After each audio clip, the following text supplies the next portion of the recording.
په نیپال کې دومره غټ انقلاب څنګه راغی؟ خلک ولې دومره تنګ شول چې پارلیمنت یې وسوځاوه، وزیران یې وسوځول، وزیران یې چې کوم دي بربنډ کړل، وی وهل، وی شړل، حکومت یې تباه کړ، هر څه مکمل تس نس کړل.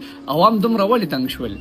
عوام ځکه تنګ شول چې په عوام ټیکسونه لګېدلي وو، په عوام پابندۍ لګېدلې وي، په عوامو ظلم روانو، وزیرانو حکمرانانو عیاشۍ شروع کړې وي، برانډډ څیزونه یې په دنیا کې کتل هغه به یې اخیستل، د ګران نه ګران څیزونه یې په دنیا کې کتل هغه به یې اخیستل، خپلې عیاشۍ کولې، په عوامو ظلمونه شروع، په عوامو چې کوم دی خرچه نه کېده، عوام تنګ شول. سړی چې تنګ شي نو په جنګ شي. څنګه چې په بنگلاديش کې انقلاب راغلو، څنګه چې سریلانکا کې انقلاب راغلو، اقا شان نیپال کې خلکو دا دماغ په راهي شو او بس بالکل چې کوم په پارلیمنت باندې ورلل غونډ پارلیمنت یې وسوځو، وزیر اعظم هاوس یې وسوځو، هر څه مکمل تباه کړل، قومي اسمبلی، نیشنل اسمبلی هر څه دړې وړې کړل. دې نه مختلف سرکاري چې کوم خلکو وزیرانو دا وی چې کوم سټایلیش کورونه هغه مکمل تباه و کړل.